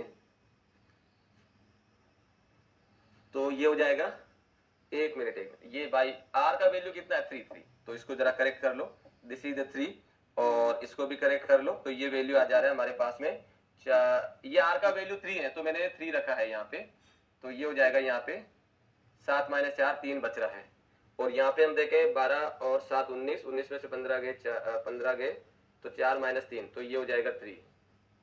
ये यहाँ पे 3 होगा, मैंने बाय मिस्टेक 4 लिख दिया था यहाँ पे, तो इसको करेक्ट कर लीजिए। हाँ हाँ सूरज आई दिस वन। ये यहाँ पे 3 है, आर का वैल्यू 3 है, मैंने ये वाला ये लिख दिया था यहाँ पे। So sorry for that. तो ध्यान रखो ये, ठीक है। तो दोनों का आंसर आ रहा है।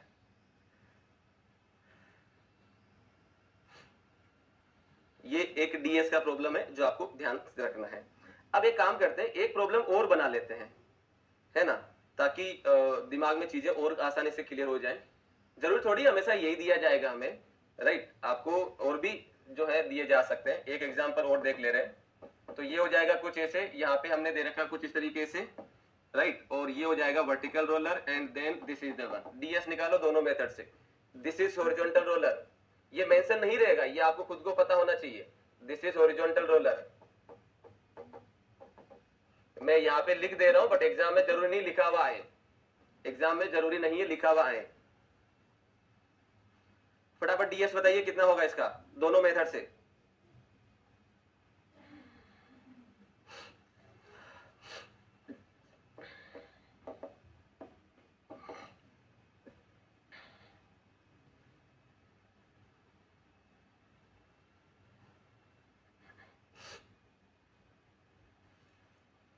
तो इसको सोल्व करें, क्या हो जाएगा इसकी कहानी? तो इसकी कहानी अगर हम देखें तो पहला हम देख लेते हैं, पहला अप्रोच हम देख लेते हैं, that is D S is equal to R E minus R R. मैं सीधा लिख देता हूं, बीम है तो बीम के अंदर डी एस ई क्या होता है? R E minus R. और आर आर कब लगाते हैं? जब बीम में इंटरनल ज्वाइंट्स हमने दिए हैं, तो माइनस आर आर मैंने इसमें लगा दिया। यहाँ पे आर ई का वैल्यू कितना? यहाँ पे आर ई का वैल्यू कितना? तो आर ई का वैल्यू हो जाएगा, नाउ व्हाट, आर ई का वैल्यू देखें तो 1 2 3 और 1 2 और 3। इनको लेके बात नहीं करना, ये जॉइंट ये जॉइंट है, सपोर्ट नहीं है। आर ई सपोर्ट पे काउंट होती है, तो ये सपोर्ट पे काउंट हो रही है। So these are the 6, R का वैल्यू 3। आर का वैल्यू क्या? आर जो होता है वो इंटरनल जॉइंट पे दिया जाएगा, इंटरनल जॉइंट पे दिया जाएगा। और यहाँ पे इंटरनल जॉइंट ये है, तो ये क्या हो जाएगा? बी के ऊपर एक्सियल फोर्स बी पे 0 होगा एंड बेंडिंग मोमेंट बी पे 0 होगा। बेंडिंग मोमेंट 0 होगा। सी के ऊपर शियर फोर्स जो है वो 0 होगा, तो आर आर का वैल्यू हो जाएगा 3। आर आर का वैल्यू क्या हो जाएगा 3, तीनों सामने लिखे हुए हैं। तो पुट कर दो, इसमें पुट करेंगे तो क्या होगा, पुट करेंगे तो यहाँ पे आ जाएगा that is D S is equal to R E 6 minus 3, तो ये तो डी एस 0 बन गया। चलो कोई ना, बन गया तो अच्छी बात है। इसमें देख लेते हैं, तो इसमें देखेंगे तो क्या हो जाएगा सेकंड अप्रोच के अंदर, तो ये हो जाएगा D S is equal to 3m plus R E minus 3j minus R R. So ये हो जाएगा D S is equal to 3 into M, M हो जाएगा 1 2 3, तो m का वैल्यू हो गया 3 प्लस आर ई हम लोग पहले से निकाले हुए, दिस इज 6 माइनस 3 इंटू जे, 1 2 3 4, तो ये हो जाएगा 4 माइनस आर का वैल्यू 3, तो दिस वन 9 और 6 15, 12 और 3 15, तो ये हो जाएगा D S is equal to 0। ये लो जी, note Saba and Suraj, right answer.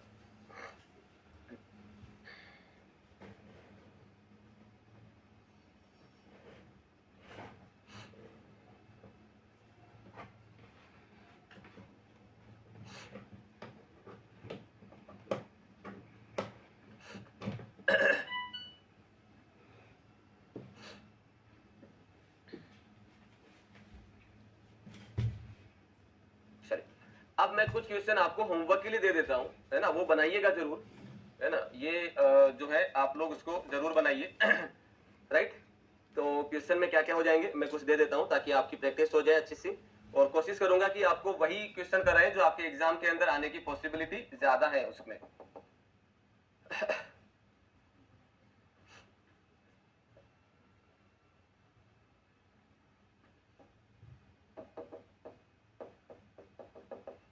एक काम करते हैं, आई will share A file by tonight on the my Telegram channel.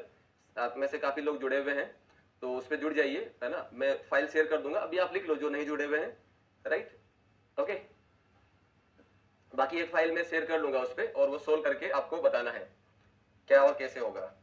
दूसरा अगर हम देखें तो ये हो जाएगा कुछ ऐसे,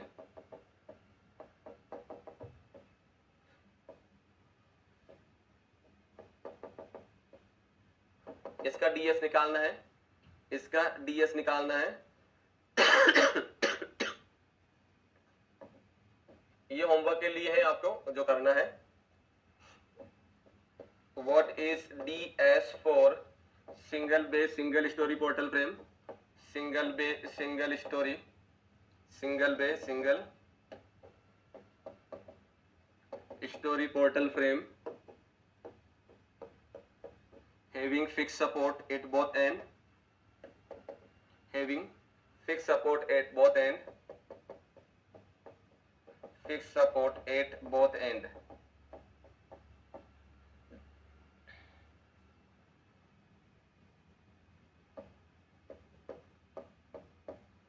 What is DS for basic truss, basic truss? What is DS for basic truss?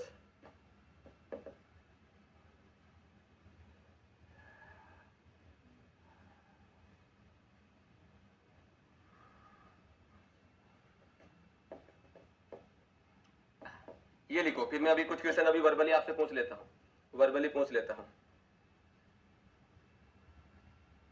Joint को कैसे काउंट किए? अरे भाई कौन है यार, कौन है, काउंट करो, 1 2 3 4 ऐसे काउंट किए, बोल बोल के, नदीम बोल बोल के काउंट किए, 1 2 3 4, अरे दिख तो रहा है यार 1 2 3 4 ऐसे करके।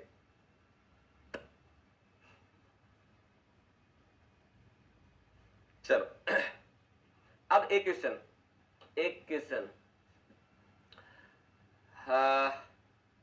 है ना, माइंड आपका एकदम रिफ्रेश हो जाएगा और एकदम बड़ा अच्छा लगेगा आपको भी, राइट। क्वेश्चन ये है, सुनिएगा ध्यान से, अगर किसी भी बॉडी का, ये क्वेश्चन आपके पेपर में आया हुआ है, मतलब ऐसा कुछ पूछा गया है, मैं उसी से आपसे पूछ रहा हूं, है ना, पैनिक नहीं होना है। क्वेश्चन क्या पूछा गया, अगर किसी बॉडी का डीएस, है ना, डीएस जो है बीम के लिए, अगर डीएस आपको दे रखा है, for a beam the DS is the 2, then what is the then उस पे नंबर ऑफ रिएक्शंस कितने कितने हैं। रिपीट कर देता हूं, अगर किसी भी बीम का DS2 है तो उसमें नंबर ऑफ अननोन रिएक्शन कितने थे? What were the number of unknown reaction? Tell me. if for a beam the DS is 2, then what is the number of unknown reactions? Answer please. ये तो पूरा पूरा समझा ही दिया है।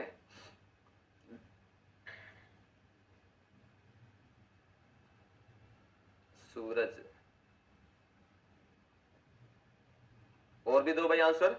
देखिए जितने लोग लाइव हैं मैं सबसे रिक्वेस्ट करूंगा बेटा जी, सब्जेक्ट को क्लास के साथ साथ क्लास में ही खत्म करने की कोशिश करिए, और वो तभी पॉसिबल है जब फैकल्टी आपसे कुछ पूछे तो उनके प्रॉपर आंसर दो। बोलते रहोगे तो सीखते रहोगे, चुपचाप रहोगे तो फिर मुश्किल में हो जाने हैं।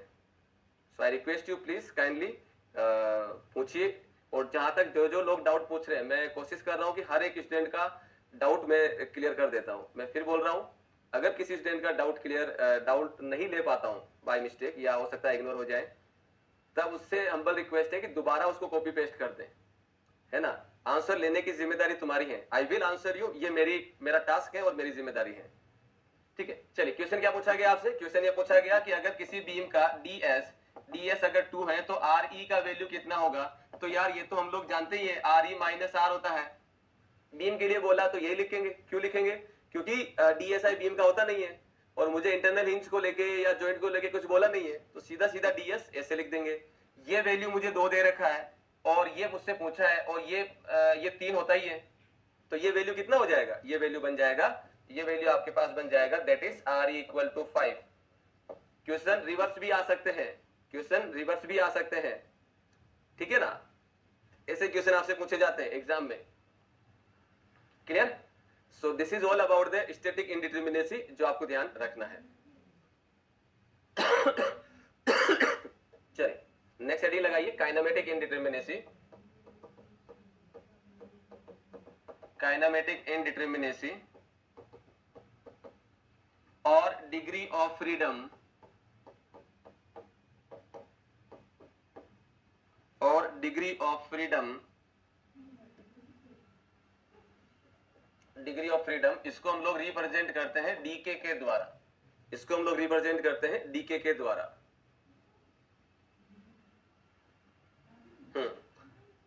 नाउ जिसने 5 आंसर दिया है उनका ठीक है, कोई गलत नहीं है उनका।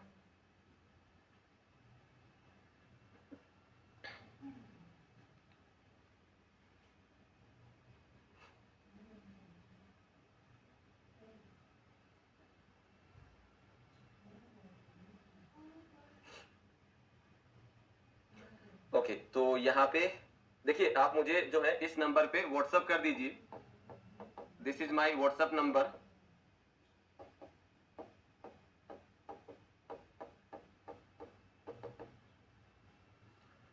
So I will share the link of that, you can join directly, है ना। And I will share a PDF by tonight ही, आज ही करूंगा मैं, उसको सोल्व करना है, राइट। चलिए बाकी प्रैक्टिस क्वेश्चन आपके पास में, उसको बना लीजिए, एनएफ है।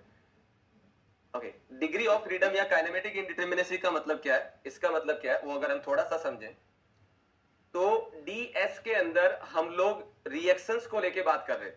DS में हम लोग बात कर रहे थे रिएक्शंस को लेके और इंटरनल फोर्सेस को लेके।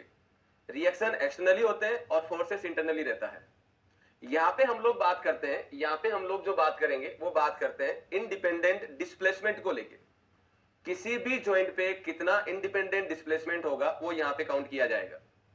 तो इसके अंदर लिखो पहला पॉइंट काइनेमेटिक इंडिटरमिनेसी में, इट इज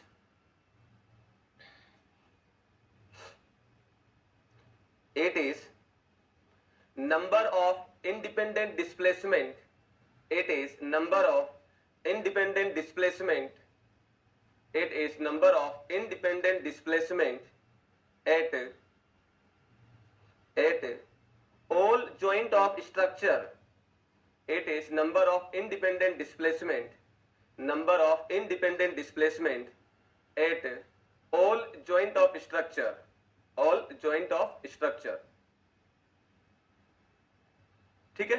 तो ये जो रहता है वो इंडिपेंडेंट डिस्प्लेसमेंट रहता है, जो स्ट्रक्चर के हर ज्वाइंट के ऊपर काउंट किया जाता है। ठीक है, कोई समस्या नहीं इसमें। यहां पे डिस्प्लेसमेंट का जो मतलब होता है, यहां पे डिस्प्लेसमेंट का जो मतलब रहता है वो क्या है? डिस्प्लेसमेंट का यहां पे मतलब होता है, डिस्प्लेसमेंट का मतलब होता है, दो तरीके से इसको समझ सकते हैं। डिस्प्लेसमेंट को दो तरीके से समझते हैं। पहला इसका मतलब हो गया हमारे पास स्लोप, स्लोप या रोटेशन एक ही होता है ये, स्लोप या रोटेशन। दूसरा हो जाएगा डिफ्लेक्शन, दूसरा हो जाएगा डिफ्लेक्शन, और तीसरा हो जाएगा डिफॉर्मेशन, डिफॉर्मेशन। और दूसरा इसको हम लोग समझ सकते हैं rigid body displace, rigid body displace, rigid body displace, rigid body displace. ये डिस्प्लेसमेंट का मतलब होता है। कैसे क्या उसको भी हम जानेंगे, किस तरीके से होता है और कैसे हम लोग उसको समझते हैं। लेकिन इससे पहले हमें ये जानना होगा कि भाई हमारे पास में अगर ट्रस है तो ट्रस पे कितना इंडिपेंडेंट डिस्प्लेसमेंट होता है, फ्रेम है तो उसमें कितना इंडिपेंडेंट डिस्प्लेसमेंट होता है, ये आपको पता होना चाहिए, राइट। तो यहाँ पे हम लोग लिख लेते हैं type of structure, type of structure, और यहाँ पे हो जाएगा number of independent displacement, number of independent displacement. अगर मैं पहला बात कर लेता हूं ट्रस को लेके, तो ट्रस के अंदर जो नंबर ऑफ डिस्प्लेसमेंट होंगे वो दो हो जाएंगे, that is the delta X and delta Y for 2D truss के लिए। 3D ट्रस के लिए हो जाएंगे 3, that is the delta X, delta Y and delta Z, ये हो जाएगा फॉर 3D ट्रस के लिए। अगर मैं फ्रेम की बात करता हूं, फ्रेम के लिए अगर मैं बात करता हूं, तो फ्रेम के अंदर मेरे पास में जो डिस्प्लेसमेंट हो जाएंगे वो हो जाएंगे 3, that is delta X, delta Y and theta Z.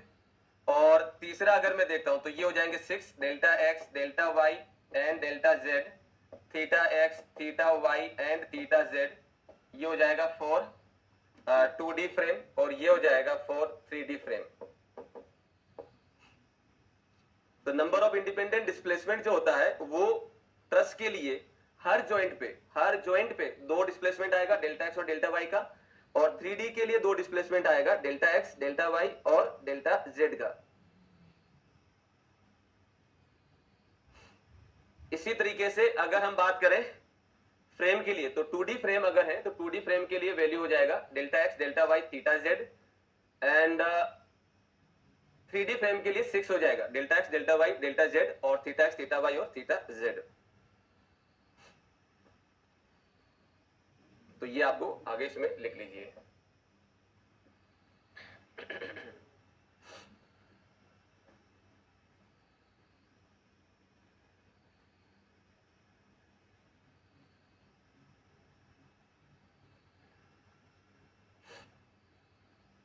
चलिए, तो इस क्लास के लिए इतना ही करते हैं। 8 बज गया, 8 बजे का मैंने बोला था। एंड प्रैक्टिस करिए, क्योंकि जो टॉपिक, देखिए मैं आपको चीज बता दूं, थोड़ा सा 1 मिनट और ले रहा हूं। आपके ट्रस्ट के मतलब स्ट्रक्चर पोर्शन में जो मेजोरिटी ऑफ क्वेश्चन पूछे गए हैं जब से एसएससी हुआ है अब तक की अगर हम बात करें, तो मोस्ट ऑफ द क्वेश्चन जो आए हैं वो आए ट्रस्ट वाले टॉपिक से, और इस वाले से इनडिटर्मिनेसी वाले से, और आर्च वाले टॉपिक से सीधे फॉर्मूले पूछे गए हैं। अगर मान लेते हैं 10 क्वेश्चन आते हैं, कि आसान रहेगा, 10 क्वेश्चन अगर आते हैं तो 7 क्वेश्चन, 6 से 7 क्वेश्चन इन्हीं 3 टॉपिक से हैं। तो इनको अच्छा कर लेना, जनरली यही क्वेश्चन बनते हैं, क्योंकि बाकी जो टॉपिक्स हैं वो सब्जेक्टिव ओरिएंटेड है। हालांकि हम लोग सारा कवर करेंगे, बट उनपे उतना ही ध्यान देना है जितना जरूरी है, ठीक है। तो इनका वाले का प्रैक्टिस अच्छा कर लीजिएगा। I will share a PDF to all, and request है सब लोग सोल्व करिए। मैं टेलीग्राम चैनल पे शेयर करूंगा मैं, तो आप लोग उसको जो है वो सोल्व करिएगा, है ना, और आप उसी पे ही शेयर कर लीजिए ताकि हम लोग उसको डिस्कशन कर लेंगे, राइट। बाकी आप प्रैक्टिस कर रहे होंगे, रिवीजन करते रहिएगा, टाइम अभी करते रहिएगा, लास्ट में अब कुछ नहीं बचा, this is the last time, okay. चलिए, तो फालतू टाइम वेस्ट ना करते हुए आज की क्लास को यही होल्ड करते हैं। Will resume this class by tomorrow on the same time. Thank you.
खत्म हो गया।